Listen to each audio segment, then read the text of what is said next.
karena rahasia waktu. Dalam waktu itu ada rahasia qalbu. Sumiyal qalbu qalban litaqallubihi. Disebut qalbu itu qalb karena dia selalu taqallub, dia selalu berubah. Dahulu, sekarang, nanti dia berubah. Oleh karena itu, dalam menghadapi waktu, Nabi SAW sering berdoa. Apa kata beliau? Ya muqallibal qulub, wahai yang membolak-balik hati, sabit qalbi ala dinik. Meskipun waktu berubah-ubah, meskipun hati pun berubah, tapi jangan pernah rubah hatiku dengan Engkau ya Allah. Ruh dan qalbu. Kira-kira yang berhasil yang mana? Akal itu tugasnya adalah memahami, menganalisa, mengkritisi, menetapkan atau menolak, tapi tidak bisa merasakan. Sedangkan qalbu bisa merasakan. Qalbu yang berkiblat, berkoneksi dengan ruh, dia akan mampu bermusyahadah, menyaksikan Allah Subhanahu wa taala. Inilah yang dikatakan oleh Nabi, yang Nabi kunci dalam bahasa nubuah beliau, al-ihsan an ta'budallah ka'annaka tarah. Ihsan itu puncak tertinggi dari beragama adalah ihsan, yaitu ketika engkau beribadah seakan memandangnya.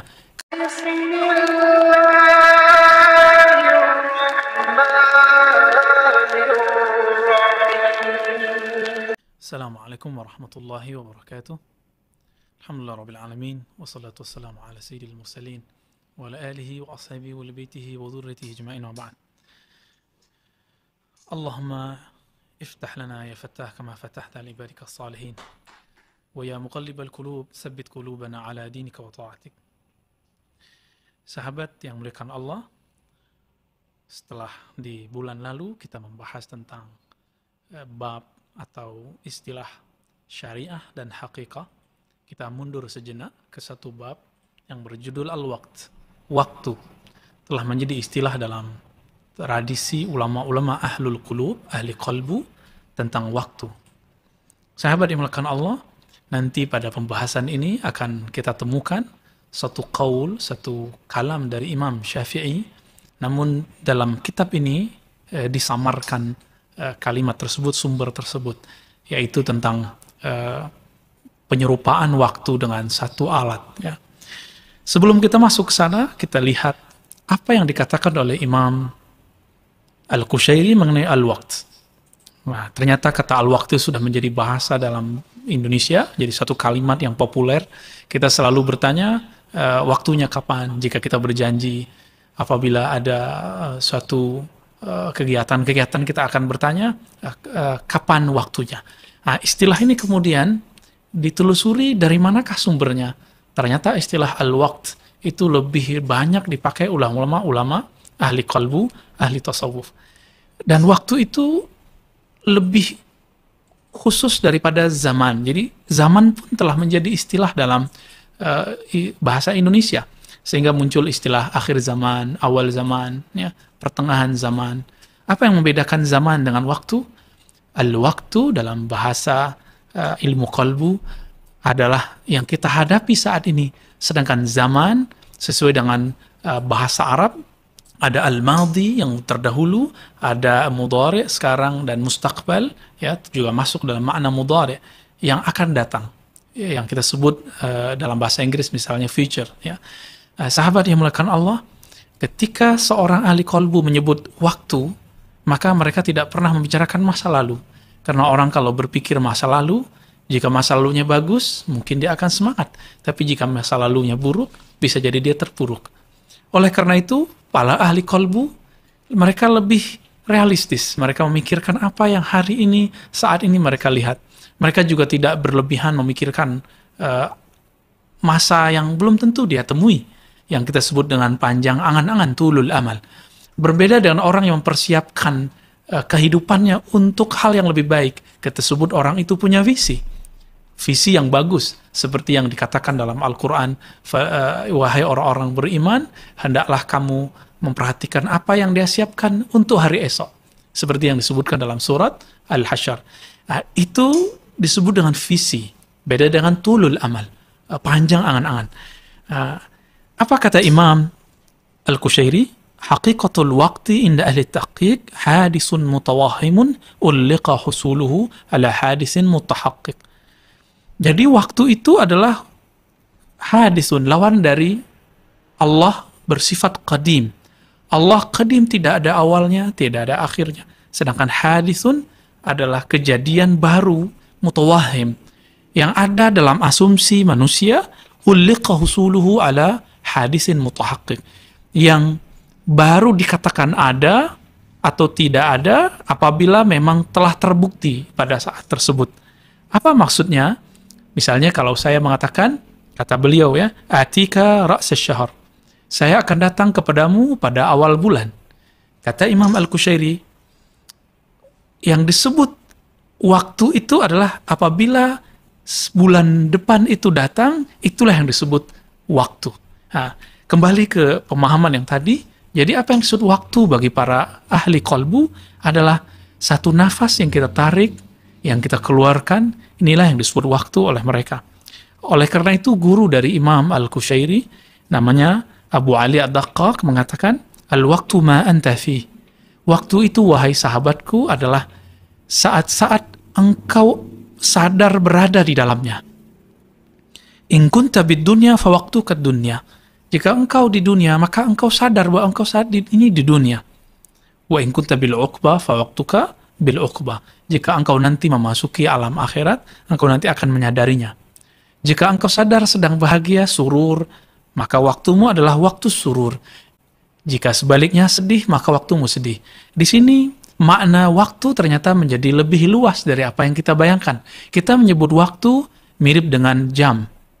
Jam yang kita pakai, yang kita lihat, jam 8.30, jam 20.30, itu yang terbayang dalam pikiran kita. Namun Imam Al-Qushairi menukil dari gurunya, Abu Ali Ad-Daqqaq, di saat seseorang mengalami kebahagiaan, itu disebut waktu kebahagiaan. Ketika seseorang merindukan Allah Subhanahu wa Ta'ala, itu dia mempunyai waktu kerinduan kepada Allah Subhanahu wa Ta'ala, dan sebaliknya. Nah, lalu, di manakah kita menemukan kalam Imam Syafi'i mengenai waktu? Ternyata dalam kitab ini dinukil, dari kita ambil kalimat-kalimat yang relevan untuk kekinian. Imam Al-Qushairi mengatakan, wa min kalamihim, di antara kalam mereka.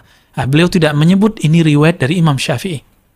Tapi semua ulama ahli qalbu mengetahui bahwa ini dari Imam Syafi'i dari guru-gurunya para sufi. Maka nanti ini akan memperjelas apakah mauqif Syafi'i, apakah pandangan Imam Syafi'i terhadap para sufi. Apa kata beliau? Al-waqtu saifun. Begitu nukilan dari kitab ini. Waktu itu adalah saif, pedang, senjata. Dalam bahasa Arab, teman-teman semua, ada yang disebut dengan tashbih, penyerupaan. Kalau orang mengatakan waktu seperti pedang, ini disebut penyerupaan biasa sederhana. Namun ketika orang mengatakan waktu benar-benar pedang, kalimat al-waktu saifun boleh diartikan waktu itu benar-benar pedang. Seperti kita bersyair, bersenandung, memperingati kelahiran Nabi SAW dan mengatakan, anta syamsun, engkau benar-benar pelita, anta badurun, engkau benar-benar rembulan purnama. Jadi kita tidak mengatakan engkau bagaikan rembulan, tidak. Sahabat yang mulakan Allah. Jadi Imam Syafi'i, meskipun namanya disamarkan dalam teks ini karena saking masyhurnya kalam ini, tapi kita telusuri dari sahabat plus juga muridnya, yaitu Imam Al-Baihaqi, adalah sahabat Imam Qushairi. Mereka saling berguru, saling mengambil ilmu. Imam Al-Baihaqi menukil dalam kitab Manaqibus Syafi'i. Hati-hati teman-teman, banyak orang yang menukil dari kitab Manaqibus Syafi'i, kalam yang dipotong tetapi tidak disempurnakan. Suatu kali saya berdialog dengan seseorang yang mengatakan Syafi'i membenci Sufi dan mengatakan Sufi itu hanya orang yang akul, banyak makan, naum, banyak tidur, kasul yang sangat pemalas, kathirul fudul, banyak sekali hal-hal yang gak penting yang dilakukannya. Setelah kita teliti kalam ini, benarkah dari Imam Syafi'i? Betul, lafaz ini memang diriwayatkan oleh Imam Al-Baihaqi dari gurunya As-Sulami, lalu dengan sanadnya kepada Ibnul Muwallad Ar-Razi. Ibnul Muwallad Ar-Razi mendengar dari Ibrahim Ibnul Muwallad Ar-Razi, bahwa kalam Syafi'i memandang seorang sufi atau para sufi itu kasulun, akulun, naumun, kathirul fudul. Lebih kurang seperti itu, pemalas, banyak tidur, banyak makan, dan membuang-buang waktu. Tapi apakah itu maksud Imam Syafi'i? Ternyata itu satu riwayat. Teman-teman semua, kita harus adil. Ya, Allah mencintai keadilan. Innallaha yuhibbul muqsitin. Allah mencintai orang-orang yang bersikap adil objektif. Kita lihat ternyata dalam kitab yang sama Manaqibus Syafi'i, Manaqibul Imam Syafi'i, Imam Al-Baihaqi juga menukil dari gurunya As-Sulami dengan sanad yang bersambung kepada anak Imam Syafi'i yang tentu riwayatnya lebih sahih, Muhammad bin Idris Asy-Syafi'i. Apa kata Imam Syafi'i sebagaimana diterangkan oleh anaknya? Dan uniknya riwayat ini sama-sama dari Sulami. Baihaqi dapat dari Sulami, tapi ada dua cabang. Satu mengkritik Sufi, yang kedua justru menyanjung Sufi. Apa kata Imam Syafi'i di situ? Sahibtu, aku bersuhbah. Bersuhbah dalam istilah ahli hadis dan ahli qalbu adalah ungkapan tertinggi dalam berguru. Saya berguru. As-Sufiyah. Kepada para Sufi, dalam riwayat itu disebutkan 10 sinin atau sinin. Beberapa tahun atau 10 tahun. Lalu beliau mengatakan, aku tidak mengambil dari mereka yang berharga kecuali 2 kalimat. Kalimat yang pertama, inilah kalimat yang dinukil dalam kitab ini. Apa itu? Al-waqtu saifun.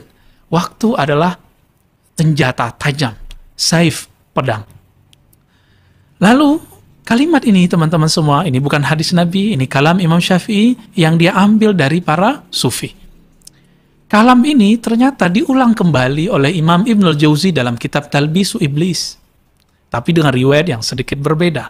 Begitu juga diulangi oleh Syekhul Islam Ibnu Qayyim Al-Jauziyah, murid dari Syekhul Islam Ibnu Taimiyah rahimahumullah.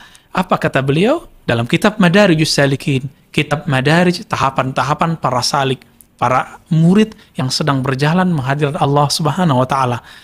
Beliau menukil kalam Imam Syafi'i persis seperti yang dikatakan oleh Imam Baihaqi, terutama bagian depannya. Namun berbeda riwayat di bagian pertengahan belakangannya. Apa yang sama? Al-waqtu saif. Imam Syafi'i mengatakan, aku belajar dari para Sufi, tapi tidak disebutkan di situ berapa tahunnya.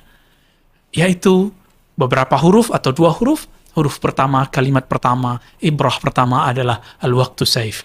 Bayangkan teman-teman semua, apa komentar Imam Ibnu Qayyim Al-Jauziyah, Syekhul Islam di kalangan ulama salafi, beliau disepakati sebagai Syekhul Islam. Apa kata beliau? Cukuplah ini, yakfi as-sana ala sufiyah, ala ta'ifah. Ya. Cukuplah ini sebagai pujian terhadap ta'ifah, terhadap kelompok sufi. Artinya apa teman-teman, saudara, sahabat yang melakukan Allah?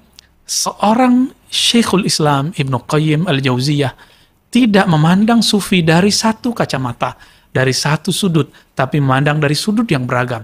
Jika seorang sufi itu hanyalah pembual, sering berbicara tentang akhirat, tapi kemudian menyembunyikan kemalasannya dalam bekerja, inilah yang dimaksud oleh Imam Syafi'i. Sufi itu tiadalah mereka kecuali kasulun, pemalas. Akulun, banyak makan.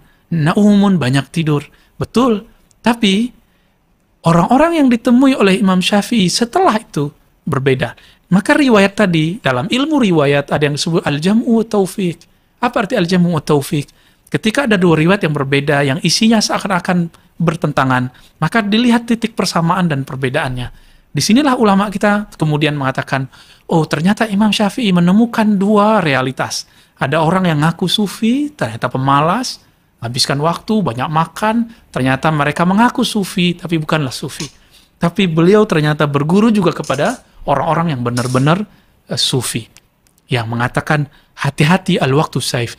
Ini kalam yang berbeda. Jika yang pertama menyanyiakan waktunya dengan banyak tidur, bermalas-malasan, lalu menyebutnya tawakal, makan banyak, menyebutnya syukur. Sedangkan kalimat ini, al-waqtu saif, mereka sangat berhati-hati. Inilah yang menginspirasi banyak imam, sehingga kemudian menulis kitab Qutul Qulub. Ya, Imam Abu Thalib Al-Makki juga menukil hal yang sama. Kemudian kalam-kalam itu diulang lagi oleh Imam Al-Ghazali, Ibnul Jauzi, bahkan yang tadi kita katakan Imam Ibnu Qayyim Al-Jauziyah. Teman-teman semua, jika kita betul-betul setia dengan konsep-konsep keilmuan yang kita sebut ilmiah, maka keadilan dalam mengambil data harus ada. Jangan hanya mengambil data yang sesuai dengan hawa nafsu. Saya melihat banyak orang, karena dia tidak senang dengan sufi, maka dia cari data-data, riwayat-riwayat yang menghantam sufi dari seorang imam. Sebaliknya, orang yang fanatis dengan sufi, mencari kalam-kalam yang membela sufi saja, tidak kemudian memperhatikan kalam-kalam kritiknya. Sahabat yang mulakan Allah, terlepas dari semua itu, terlihat bahwa Al-Imam Asy-Syafi'i sebenarnya tidaklah menolak at-tasawuf. Kita lihat nanti dari pengagum Imam Syafi'i, belakangan bernama Al-Hafiz Abu Nu'aim. Imam Abu Nu'aim menulis kitab Hilyatul Auliya, dan beliau menyebutkan salah satu tokoh sufi dalam kitab itu adalah Imam Syafi'i. Bahkan imam yang 4 itu 3 disebutkan, selain Abu Hanifah masuk ke dalamnya. Dan beliau menyebutkan di sana lebih dari 1000 ta'rif definisi sufi, tasawuf. Bahkan beberapa ulama kita menghitung sampai 2000. Sahabat yang melakukan Allah, berdasarkan ini kita bisa melihat ternyata imam-imam besar kita tidak ada masalah dengan sufi. Hal yang sama terjadi juga pada Imam Ahmad bin Hanbali. Imam Ahmad bin Hanbal pernah terjadi konflik antara beliau dengan tokoh sufi bernama Al-Haris Al-Muhasibi. Al-Haris Al-Muhasibi ini orang yang semasa dengan Imam Syafi'i juga, tapi diperdebatkan apakah beliau pernah berguru ke Imam Syafi'i. Beberapa ulama kita seperti Subki meragukannya, namun ulama yang lain meyakininya. Terlepas dari itu, Imam Al-Haris sempat ditahzir. Sekarang zaman orang lagi suka mentahzir, mengatakan syubhat. Dulu Imam Ahmad pernah mentahzir Imam Al-Haris Al-Muhasibi, tapi bukan karena beliau seorang sufi. Karena Imam Al-Haris Al-Muhasibi adalah imam yang ahli dalam ilmu debat, dalam debat akidah, disebut ilmu kalam. Beliau sangat ahli dalam membantah kelompok yang disebut Qadariyah, Mu'tazilah, yang anti takdir, anti dengan iman kepada takdir. Imam Ahmad juga anti dengan kelompok itu, tapi Imam Ahmad punya pendirian, tidak suka berdebat dengan mereka. Mendebat dengan mereka dianggap oleh Imam Ahmad dengan bid'ah, mengeraskan kolbu. Nah, inilah yang membuat mereka berbeda. Tapi Imam Ahmad tidak pernah kemudian mengkritisi sisi kolbu, sisi tasawuf dari Imam Al-Haris Al-Muhasibi. Sahabat-sahabat makanan Allah, inilah latar belakang dari kalimat ini, al-waqtu saif. Oleh karena itu, apabila kita bertemu ahli-ahli kolbu, ahli-ahli zikir, ya, setiap nafasnya adalah waktunya bersama Allah. Mungkin kita belum sampai, saya belum sampai karena dosa kita masih banyak, pikiran kita belum sesuai dengan kolbu kita, tapi minimal kita cinta saja dengan mereka, itu sudah cukup. Imam Junaid mengatakan tasdiq ulumil qaum wilayatul sughra. Imam Junaid mengatakan, kamu tidak bantah saja ilmu-ilmu ini, ilmu kolbu ini, kamu telah mendapatkan kewalian yang kecil. Wilayah, kewalian yang minor. Sahabat yang melakukan Allah, apa hebatnya kalimat waktu bagi sufi, bagi ahli kolbu. Mereka melihat di Quran, Allah ternyata bersumpah dengan waktu dengan sangat banyak sekali. Mulai dari wadduha, wal-laili idza saja. Allah juga bersumpah dengan wan-nahar, dengan waktu malam, waktu pagi, waktu duha, waktu asar, waktu terbenam matahari. Semuanya Allah bersumpah. Maka bagi seorang ahli kolbu, apabila Allah bersumpah dengan waktu, berarti waktu itu ada kaitan eratnya dengan Allah Subhanahu wa taala. Ternyata ini benar. Dalam hadis Imam Al-Bukhari dan Muslim, ada satu kisah di zaman Rasulullah ketika sahabat Nabi mengatakan harinya sial, waktunya sial, saatnya sial. Apa kata Nabi?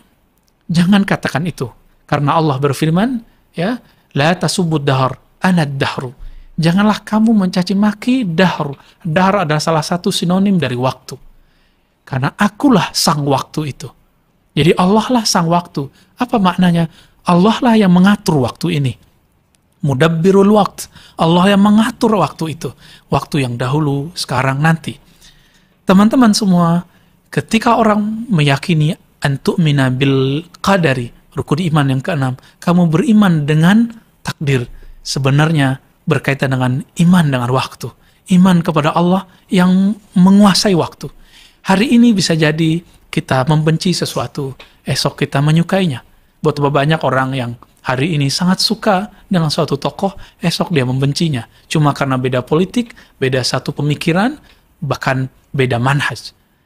Ini bisa terjadi teman-teman yang muliakan Allah karena rahasia waktu. Dalam waktu itu ada rahasia kalbu. Sumiyal kalbu qalban litaqallubihi. Disebut kalbu itu qalb. Karena dia selalu takallub, dia selalu berubah. Dahulu, sekarang, nanti dia berubah. Oleh karena itu, dalam menghadapi waktu, Nabi Shallallahu Alaihi Wasallam sering berdoa. Apa kata beliau? Ya muqallibal qulub, wahai yang membolak-balik hati, sabit qalbi ala dinik. Meskipun waktu berubah-ubah, meskipun hati pun berubah, tapi jangan pernah rubah hatiku dengan Engkau ya Allah. Sahabat yang dimuliakan Allah, dalam hadis yang lebih kuat lagi, Nabi mengatakan bahwa qalbu itu di antara jari-jari Allah. Kita tidak tahu makna jari-jari di situ, karena Allah bukan fisik. Kita serahkan maknanya kepada Allah. Namun, jika ini kembali kepada adat tasbih, kepada konsep tasbih penyerupaan dalam konsep bahasa, bukan dalam bab fisik, maka ini adalah sastra yang tinggi. Artinya, apabila ada satu benda di tangan saya, di jari saya, maka akan mudah sekali membolak-baliknya. Begitulah kira-kira.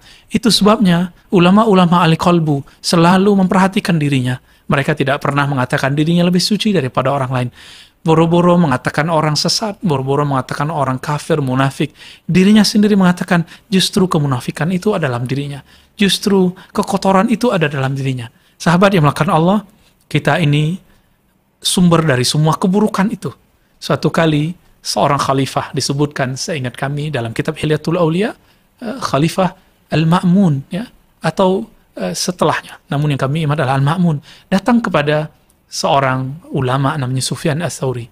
Beliau bertanya, wahai Tuan Guru Ats-Tsauri, berilah aku nasihat. Karena ini permintaan dari seseorang yang orang itu adalah khalifah, maka beliau memberikan nasihat yang paling penting. Apa kata beliau? Wahai Tuan Khalifah, engkau ini, saya ini, awalnya hina, sekarang pun hina karena tempat kotoran, nanti akan kembali menjadi hina. Seorang khalifah dikatakan begitu tidak tersinggung. Dia mengatakan, zid, tambahkanlah. Lalu Imam Ats-Tsauri menjelaskan, bukankah engkau tercipta dari air yang hina? Kita maksudnya, kita ini tercipta dari air yang hina. Lalu, setelah kita besar, dewasa, kita pun makan, dan di dalam tubuh ini ada kotoran-kotoran yang kita semua menganggap itu hal yang jijik. Bahkan teman-teman, betapa anehnya kita jijik dengan upil kita sendiri. Kita jijik dengan buang air kita sendiri. Inilah anehnya kita, padahal itu bagian dari diri kita sendiri. Nah, inilah orang ketika memperhatikan dirinya, aku dulu hina, sekarang hina, nanti pun hina. Teman-teman, kadang-kadang orang yang taat, merasa dirinya mulia, dia tidak menjadi kekasih Allah. Tapi ketika dia melihat dirinya dulu, sekarang, nanti, dipenuhi dengan kehinaan-kehinaan di hadapan Allah, maka dia merasa dirinya tidak pantas menjadi kekasih Allah. Di saat itulah Allah memandangnya. Di saat itulah Allah mengangkatnya. Ini yang lain Nabi katakan, ma tawadha'a ahadun illa rafa'ahullah. Tidaklah seseorang merendahkan hatinya, merendahkan dirinya, kecuali Allah mengangkatnya. Maka kami mengajak, mari kami mengajak diri sendiri, kita semua jaga waktu, jadikan waktu kita hari ini adalah satu nafas yang kita tarik, satu nafas yang kita buang, kita isi dengan menyebut nama Allah, mengingat ayat-ayat Allah, kebesaran-kebesaran Allah. Jika ada masa lalu yang kelap, masa lalu yang tidak baik, kita bertaubat kepada Allah, untuk masa depan kita serahkan kepada Allah. Ya, oleh karena itu beliau tutuplah dengan sebuah kalimat, as-sufi ibnu waqti. Seorang sufi itu tidak lebih adalah orang yang hatinya jernih menghadapi saat ini. Jadi mereka makhluk yang realistis. Oleh karena itu sufi ini bisa jadi dia seorang pejabat, bisa jadi seorang muallim guru, bisa jadi kiai, bisa jadi dia seorang tukang parkir, seorang sopir angkot, bisa jadi dia seorang sopir ojol. Siapa tahu dia adalah orang-orang karyawan biasa, siapa tahu dia juga orang kaya, bisa saja. Begitu juga kemunafikan itu ada pada ulama, pada ustadz, pada orang-orang pejabat, siapapun bisa. Maka kita tidak usah sibuk dengan orang lain, sibuklah dengan satu hembusan nafas. Itulah waktu kita. Ini yang dikatakan oleh Ibnu Athaillah, takdir itu jangan usah-usah banyak pikirkan. Waktu yang kamu hembuskan, kamu tiup, itulah yang disebut takdir. Maka kalau boleh kami sebut, al-waktu qadarun. Waktu itu adalah takdir kita bersama Allah Subhanahu wa Ta'ala. Sahabat yang melakukan Allah, lebih kurang itu yang dapat kita ambil dari bab al-waqt. Maka pasti sufi orang yang menjaga waktunya. Mari meniru mereka meskipun kita bukan bagian dari mereka. Wassallallahu ala Muhammad. Ya.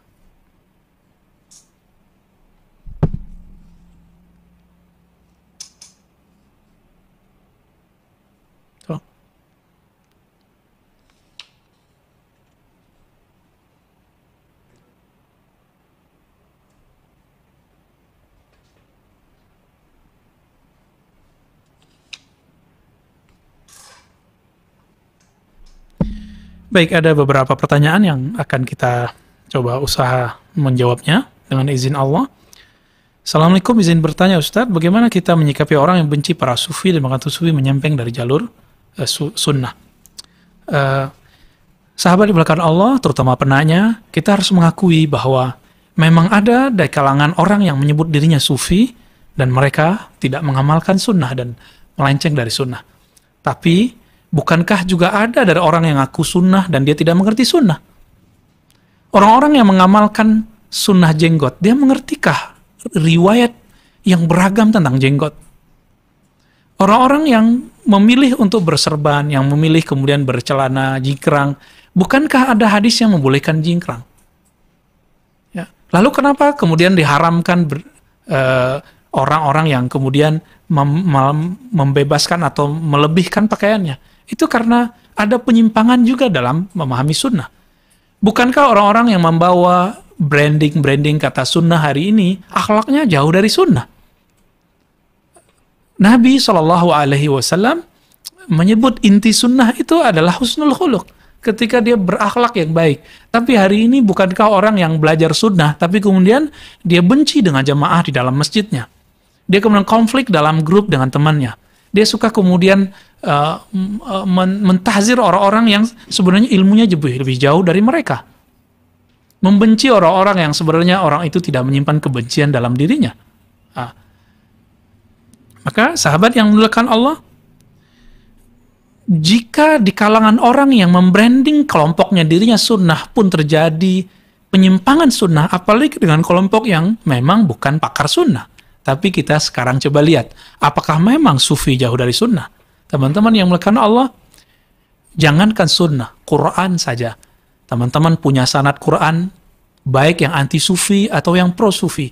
Saya sudah teliti banyak sanad-sanad Al-Quran, hampir semuanya bermuara, berporos kepada Imam Zakaria Al-Ansari, imam yang disepakati sebagai imam ahli fikih, ahli akidah, ahli sunnah, ahli hadis, dan juga ahli tasawuf. Semua tarekat, sanadnya lewat beliau, semua mazhab, semua kitab hadis lewat beliau. Yang paling aneh, kawan saya ada seseorang yang dia anti sekali dengan sufi tasawuf, tapi kita cek sanad Qur'annya melalui Imam Zakaria Al-Ansari. Ya. Tidak usah jauh lagi. Bagi kami, pengkaji-pengkaji kitab, meskipun kemampuan kami terbatas, Imam Ibnu Qayyim Jauziyah, Salafi Sufi. Apa buktinya? Apakah tidak cukup buktinya dengan kitabnya Madarijus Salikin, kitabnya yang paling tebal dalam bab tasawuf? Madarij artinya tahapan-tahapan, makom-makom salik. Salik adalah istilah untuk orang yang menjadi murid dalam kalangan sufi. Bukankah Ibnu Qayyim Imam Sunnah? Murid dari Ibnu Qayyim, Ibnu Rajab Al-Hanbali, ahli hadis pakar dalam ilmu yang langka, yaitu ilmu ilal.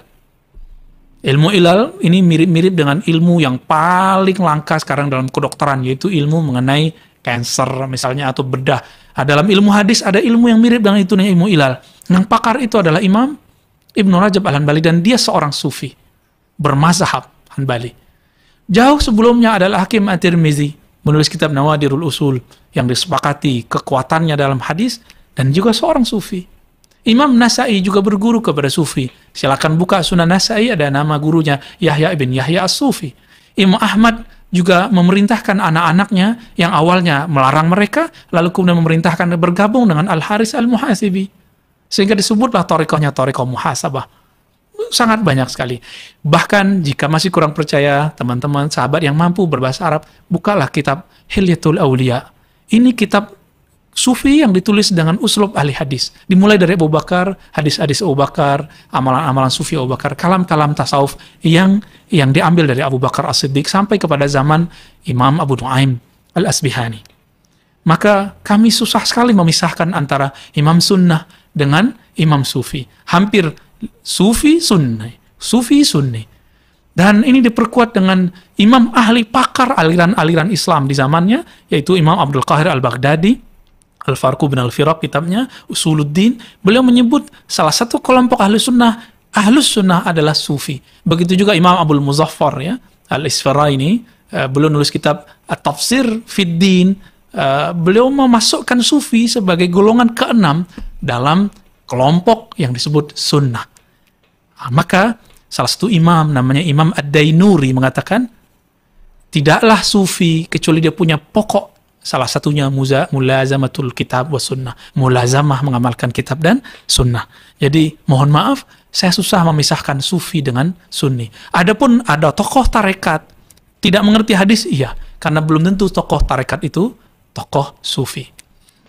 Assalamualaikum, semoga Allah melindungi Ustadz, merahmati Ustadz. Izin bertanya, seberapa pentingkah ilmu amalan tasawuf dalam kehidupan ini? Pentingkah khusyuk, teman-teman semua? Jika itu penting, seperti itulah pentingnya tasawuf. Pentingkah ikhlas? Itulah pentingnya tasawuf. Pentingkah taubat? Taubat secara fikih, astagfirullah, sirotnya, redaksinya, itu taubat secara fikih. Tapi taubat secara kolbu, inilah urusan para sufi. Muhasabah, ya. Lazzatul zikr. Nikmat. Kalau hitungan zikir 33, 170, itu sudah ada. Itu pembahasan fikih. Tapi menikmati setiap huruf yang dibaca dalam berzikir, inilah bagian sufi. Jadi penting, ibarat tubuh dengan nyawa, itulah pentingnya tasawuf. Pertanyaan ketiga, apakah perbedaan cinta dan nafsu dalam pandangan sufi dan tasawuf? Teman-teman semua, cinta dan nafsu memang susah untuk dibedakan. Namun, cinta itu adalah urusan roh. Sedangkan nafsu itu adalah sisi hewani kita. Jadi, jangan pernah berpikir ustadz itu suci. Teman kita suci, suami kita suci, sahabat kita suci, orang-orang yang berserban, berkopiah, bergamis itu suci. Tidak. Ya, selama hayat ini masih ada dalam tubuh ini, maka masih ada nafsu bercampur dengan cinta di dalamnya. Lalu bagaimana agar cinta lebih dominan daripada nafsu? Maka di situ mainnya adalah niat. Ya, innamal a'malu bin niat. Orang sama-sama terlihat perbuatannya sama, tapi satu nafsu, satu cinta. Ya, maka dipulangkan itu kepada Allah. Allah lah yang memandang kolbunya. Jadi teman-teman, perbedaan cinta dan nafsu itu perbedaannya di dalam kolbu kita, karena kolbu itu satu mengarah kepada ruh, satu mengarah kepada akal dan pikiran kita ini. Izin bertanya, kenapa ada larangan motong kuku dan rambut 10 hari pertama Zulhijjah? Ya, memang ada hadisnya, ya. Nabi SAW dalam hadis Bukhari, Muslim dengan lafaz yang berbeda-beda mengatakan siapa yang hendak berkurban, ya, maka janganlah memotong basyariyahnya atau rambutnya, ya. Dan ulama kita jumhur sepakat bahwa itu adalah rambut atau kuku dari orang yang berkurban, ya. Sampai datang beberapa guru kita yang mengatakan bukan itu rambut hewan kurban, ya. Yang tepat adalah rambut atau kuku yang berkurban. Apa rahasianya? Rahasianya memang ada dalam syarah-syarah kitab hadis. Imam Nawawi misalnya mencontohkan bahwa ini meniru, menganalogkan diri dengan banyaknya bulu-bulu, rambut-rambut dan kukunya si hewan yang mau dikurban. Harapannya ketika itu disembelih, maka dosa-dosa kita yang sebanyak buih di lautan, sebanyak rambut yang ada di tubuh ini, Allah gugurkan. Wallahu ta'ala alam. Ya, jadi jika bertanyanya hikmah, maka itu ada di syarah hadis. Jika bertanya dalil, memang ada dalilnya dalam Sahih Bukhari dan Muslim. Ustadz, saya seorang pekerja kantor, bisakah tasawuf diimplementasikan dalam kehidupan saya? Lalu apa buku yang bisa dipakai untuk pemula? Tasawuf, teman-teman, bukan milik orang tarekat saja, bukan milik kiai, bukan milik wali, tapi milik semua orang Islam. Tasawuf itu seperti yang kita katakan tadi, dia ada di niat, dia ada di kolbu. Setiap orang yang punya kolbu, maka ada hak tasawuf dalam tubuhnya. Sebagaimana jika kita masih punya tubuh ini, ada hak kewajiban sholat 5 waktu di dalamnya. Lalu, gimana cara implementasi kita sebagai pekerja, pegawai, dosen? Caranya sederhana. Salah satu bab dalam tasawuf adalah as-sidqu, kejujuran.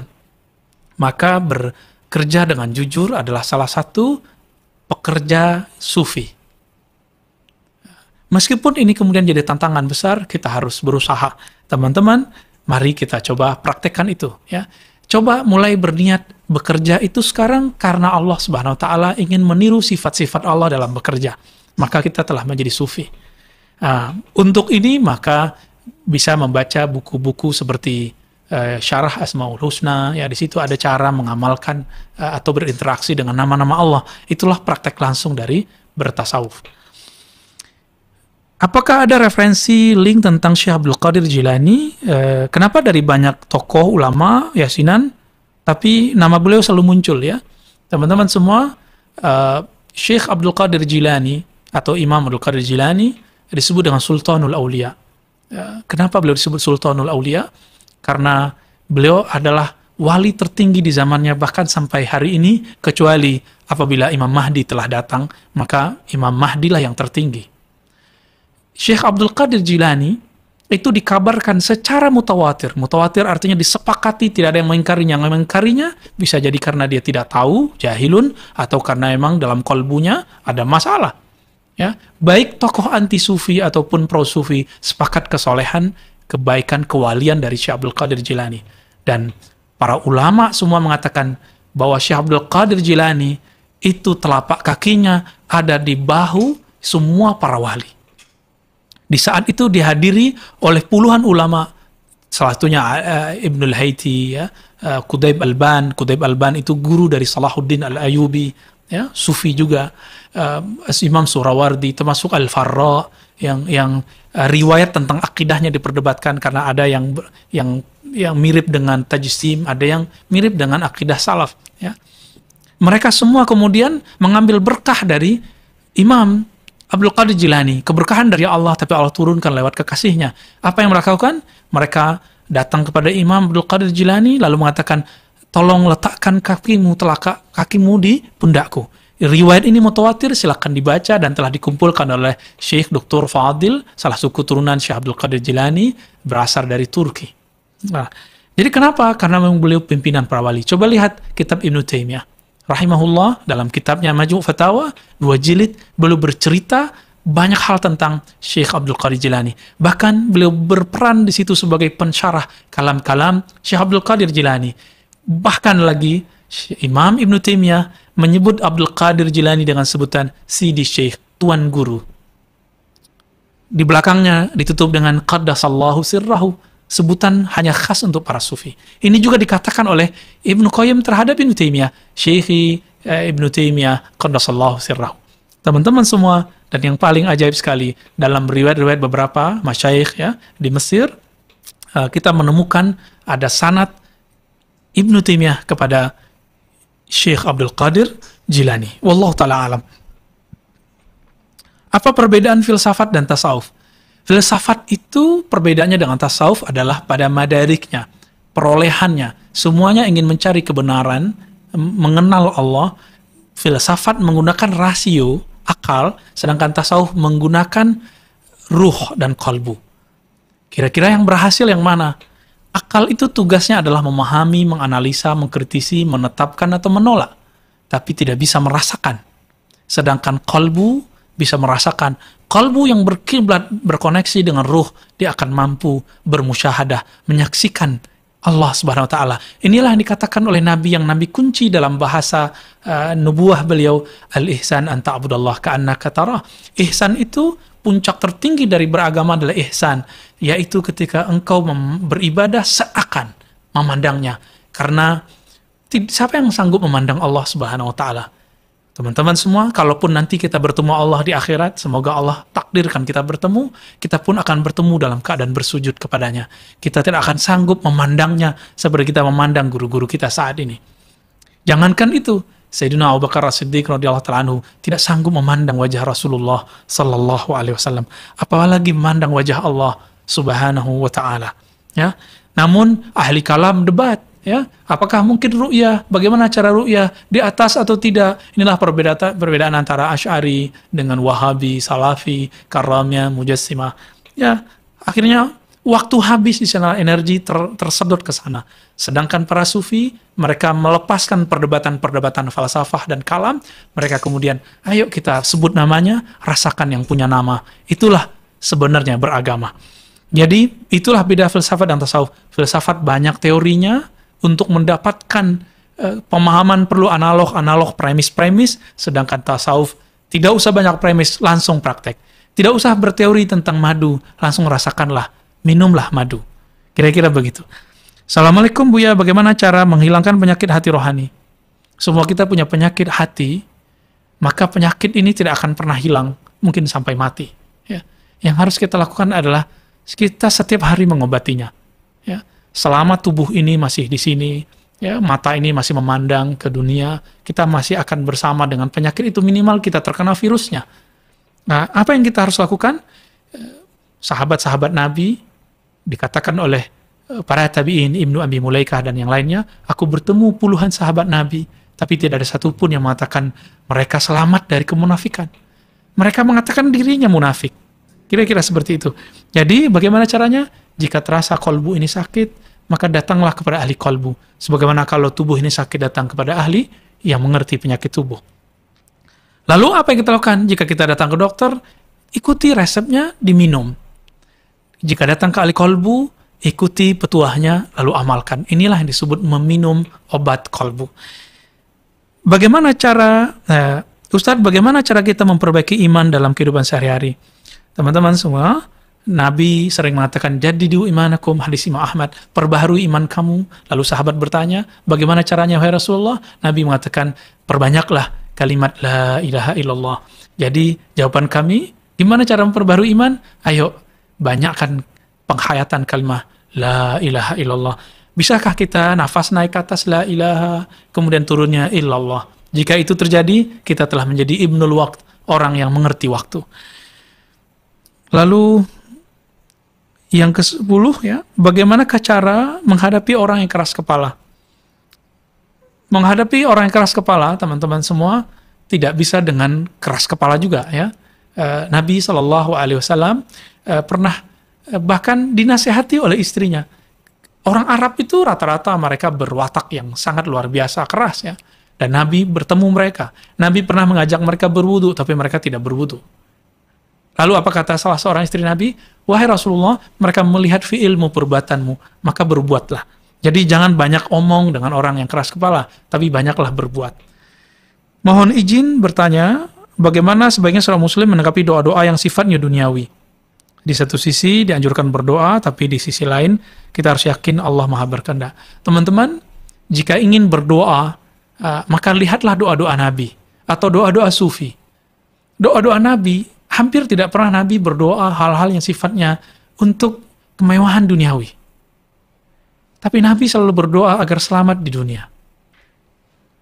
Rabbana atina fi dunya hasanah, bukankah itu, ya? Nas'alukal afwa wal afiyah, itu artinya sama. Nabi tidak pernah minta kaya. Coba perhatikan, di saat Nabi diusir dari Taif, yang tidak sabar bukan Nabi, tapi yang tidak sabar malaikat. Coba bayangkan, malaikat tidak sabar melihat orang-orang Taif melempar Nabi. Tapi Nabi lebih sabar. Ketika malaikat mengatakan, ya Muhammad, maukah kamu aku runtuhkan, aku lonsorkan bukit-bukit ini untuk menghancurkan negeri mereka, membunuh mereka. Nabi Muhammad biasa saja. Apa kata Nabi Muhammad SAW? Siapa tahu keturunan anak cucu mereka beriman. Di sini saya dapat pelajaran. Ternyata Nabi Muhammad itu lebih penyabar bahkan dari malaikat Jibril sekalipun. Maka wajar Nabi Muhammad lebih mulia dari para malaikat dan alam semesta. Jadi, bergurulah kepada Nabi dalam berdoa dengan sanad-sanad yang sahih. Maka itu diramu kembali oleh Imam Abdul Hasan Syazili. Coba lihat zikirnya Al-Hizbul Kabir atau Hizbul Bar. Mulai dari awal doa sampai akhir doa, itu bukanlah permintaan cinta dunia, tapi semuanya adalah adab kepada Allah SWT. Maka mintalah beradab kepada Allah, jangan minta hak-hak kita kepada Allah.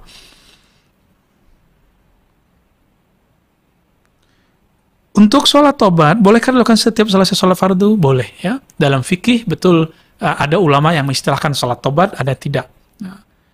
Namun dalam mazhab Syafi'i, sholat tobat adalah suatu sholat sunat yang sangat dianjurkan. Kemudian, saya sering dengar bahwa sufi itu sesat, ya. Tapi saya tidak mengerti apa yang disesatkan. Semoga sementara Buya menjelaskan, ulama kita tidak ada masalah dengan sufi.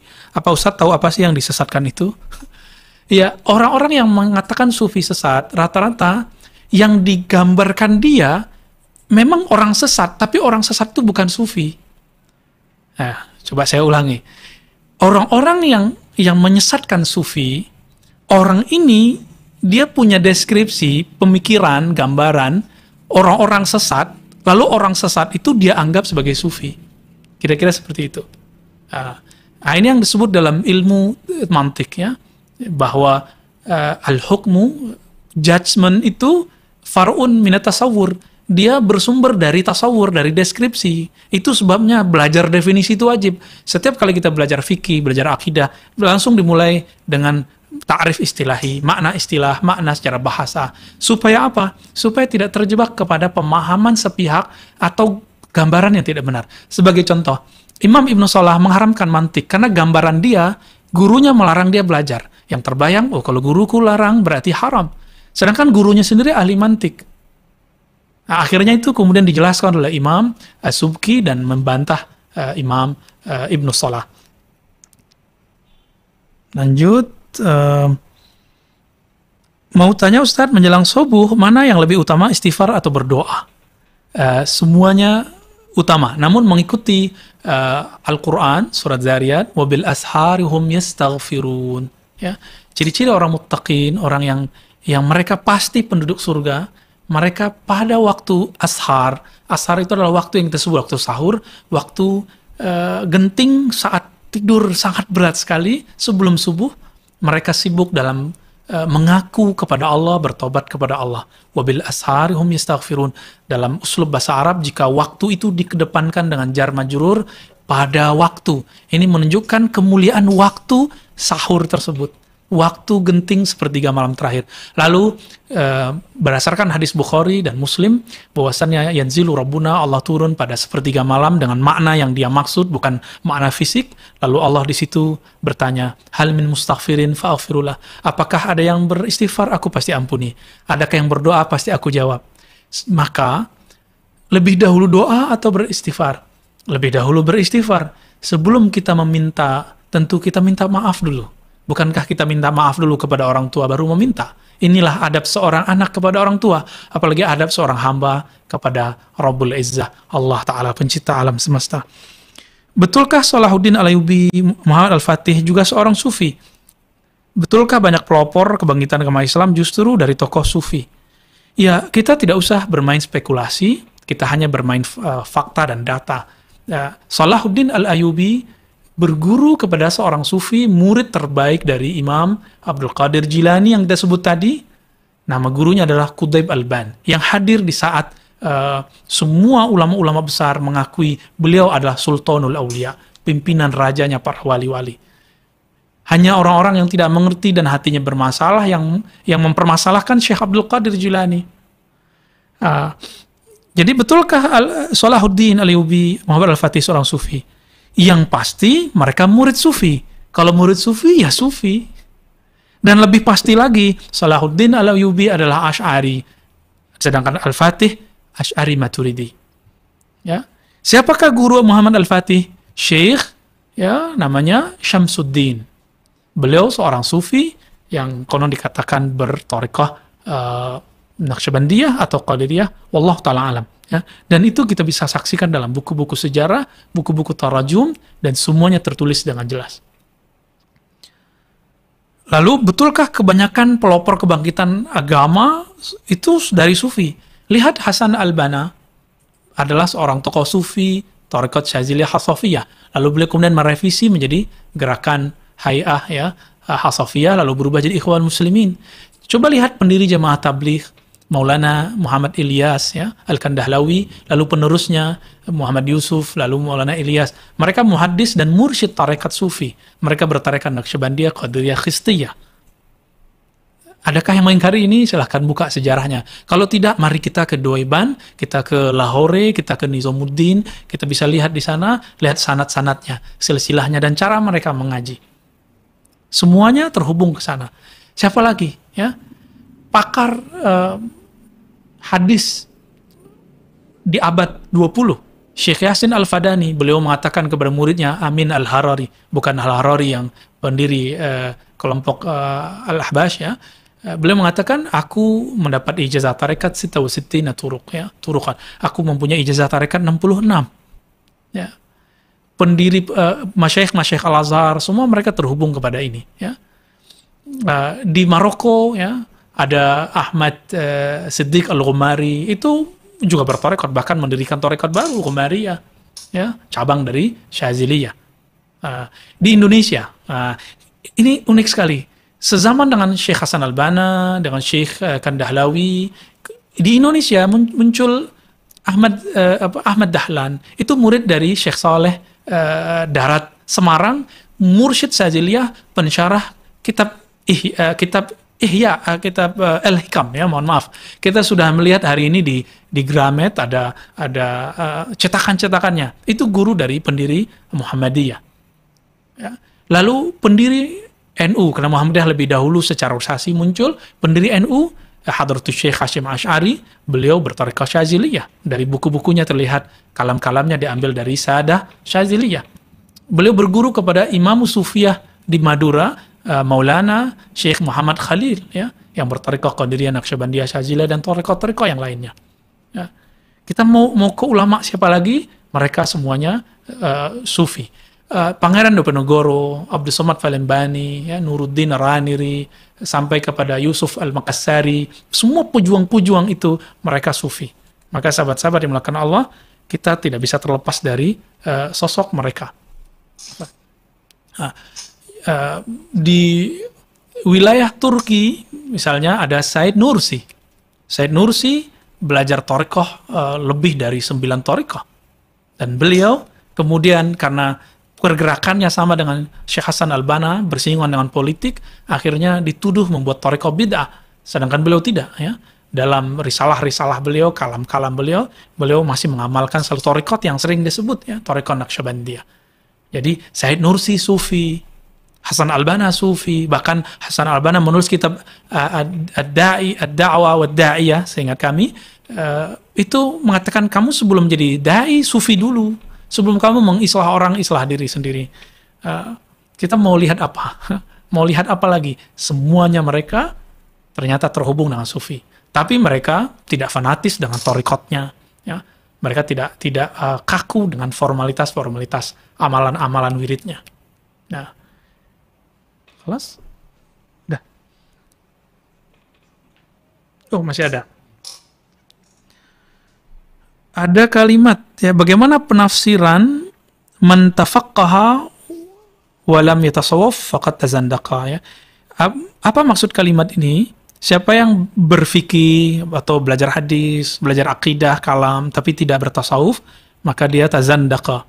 Maksudnya mereka pintar berteori, pintar berdiskusi, pintar debat, tapi ternyata sholat tidak khusyuk, zikir melayang-melayang, ya, pikiran kemana-mana, ujung-ujungnya mencari pujian, mencari gelar. Jika debat ingin mengalahkan orang, ini yang pengalaman Imam Hujjatul Islam Al-Ghazali. Ingat teman-teman semua, Imam Al-Ghazali nulis Ihya Ulumuddin bukan untuk orang awam, tapi untuk kibarul ulama, untuk ulama-ulama besar yang mereka terjangkit penyakit ini, penyakit tazandaqa, lain di mulut, lain di hati. Ya, tentu kami belum kibarul ulama, tapi sedang belajar kitab-kitab mereka. Semoga kita nanti dipandang Allah, diangkat Allah seperti mereka, ya. Lalu sebaliknya, siapa yang bertasawuf, man tasawufa wa lam yatafaqqah faqad tafassaqa. Siapa yang bertasawuf tapi tidak belajar fikih, tidak belajar hadis, tidak belajar akidah, dikhawatirkan dia telah tafassaqa, buat fasik. Maksudnya apa? Betul, mungkin ini yang dilihat oleh teman-teman kita yang benci kepada sufi atau yang menganggap sufi sesat. Ketemu orang-orang yang berpakaian tasawuf, bertarekat, mengaku mursyid, mengamalkan satu wirid hizib, tapi ternyata untuk kesaktian, ya, untuk menundukkan santet, ya, untuk aji-aji ini, aji itu, akhirnya terjadi kegilaan, atau mereka meninggalkan keluarganya, dianggap kemudian tidak tanggung jawab, atau kemudian ada yang menunggaling kaulo Gusti, ya, mengatakan dirinya Tuhan dan segala macam. Teman-teman semua, itu sudah ada pembahasannya sebenarnya, ya. Bahkan menunggaling kaulo Gusti itu sudah ada kitabnya yang membahas khusus apakah pandangan ahli hadis tentang itu. Itu ditulis sendiri oleh Imam Al-Qurani menjawab pertanyaan dari murid-muridnya di Aceh, di Jawi waktu itu, yaitu Abdul Raif As-Singkili. Jadi kalimat ini merupakan keseimbangan antara tasawuf dan fikih. Jadi mari kita belajar fikih iya, tasawuf iya. Tasawuf akhlak, berfikih, berilmu, berteori. Bagaimana memulai belajar tasawuf bagi pemula? Apakah sama dengan thariqah? Apakah diperlukan mengikuti salah satu thariqah yang masyhur? Idealnya iya. Apabila belajar fikih perlu bermazhab Syafi'i, Maka idealnya kalau ingin belajar tasawuf, kita belajar tarekat. Tapi bukankah teman-teman ikut mazhab Syafi'i? Kadang-kadang bahkan kebanyakan tanpa perlu merasa bermazhab Syafi'i. Cukup dengan ikut pengajian, cukup. Iya. Begitu juga ingin belajar tasawuf, kita kadang cukup ikut kajiannya, kita telah belajar tasawuf. Namun jika ingin lebih teratur, lebih terkurikulum dengan baik, ada disiplin amalannya, maka silakan belajar thoriqah. Jadi thoriqah itu mirip dengan ngambil kurikulum sembari sekolah rohani. Kalau enggak, seperti pengajian. Jadi ada orang yang nyantri ke pesantren, ada yang pengajian lepas. Kira-kira hasilnya yang sukses yang mana? Tentu kalau ingin menjadi berhasil, kita kemudian mengikuti jalur formalnya. Tapi jika tidak, silakan teman-teman ikuti saja kajian-kajian umum yang disampaikan oleh para sufi tersebut. Berikutnya, apakah kitab Fadilah Amal bisa diterapkan untuk latihan tasawuf? Iya. Kitab Fadilah Amal itu telah melewati seleksi beberapa kali oleh Maulana Zakaria Al-Kandahlawi. Beliau adalah guru dari guru-guru kami, ya. Kami mendapatkan sanad dari murid dan murid-muridnya. Beliau sebagai sufi berakidah Maturidi, Asy'ari, ahli sunnah dan ahli hadis, kemudian ahli fikih, menggabungkan jadi formula Fadilah Amal. Beliau telah mengikuti seleksi ilmu hadisnya. Jika hadis dhaif beliau terangkan, ya. Benar ada hadis dhaifnya, tapi beliau sudah terangkan, ya. Kalau ada orang mengatakan, oh Fadilah Amal banyak hadis dhaif, kita buang saja. Kalau begitu, silahkan antum buang beberapa karya Imam Bukhari. Imam Bukhari, kitab Adabul Mufradnya ada yang dhaif di dalamnya, banyak, ratusan, ya. Bahkan dalam Sahih Bukhari sendiri, Syekh Albani mengatakan ada 2 hadis yang dhaif. Mau buang Sahih Bukhari, ya. Bahkan Syekh Albani melemahkan beberapa rawi dalam Sahih Muslim, jika digabungkan hadisnya sekitar 30-an. Apakah antum mau buang hadis Sahih Muslim cuma karena ada rawi yang dhaif? Di dalam Sunan Abu Daud, apalagi Sunan Ibnu Majah, di situ jangankan dhaif, palsu pun ada. Apakah kita akan buang? Bahkan dalam Musnad Ahmad, hampir 10 hadis itu hadisnya dhaif, maudhu'. Apakah kita mau buang riwayat Imam Ahmad? Hati-hati dalam berkomentar terhadap suatu kitab yang memuat hadis dhaif dan palsu, ya. Apalagi tentang Imam Ghazali. Teman-teman semua, nanti kita akan buat pembahasan khusus sebenarnya hadis-hadis dalam kitab Ghazali itu seperti apa, ya. Terakhir, ya, benar terakhir. Di bumi, waktu selalu terkait dengan hitungan daur matahari dan bulan. Bagaimana arti waktu di alam yang tidak terkait dengan matahari dan bulan? Seperti bumi ini, seperti alam Jabarut, Malakut, dan Lahut. Masya Allah. Ini 12 SKS nggak selesai, ya. Tapi kita coba jawab. Waktu, misalnya Allah memberikan sedikit beberapa kunci-kuncian di surah Al-Ma'arij. Perjalanan malaikat di alam Jabarut, Malakut itu 500 tahun, ya. 500.000 bahkan ada, ya, dalam surat Sajadah Al-Fasanah, ya, 1000 tahun. Nabi SAW menyebut bahwa perjalanan dari padang mahsyar ke surga itu ada 500.000 tahun perjalanan. Kita sudah mampu mencium bau surga.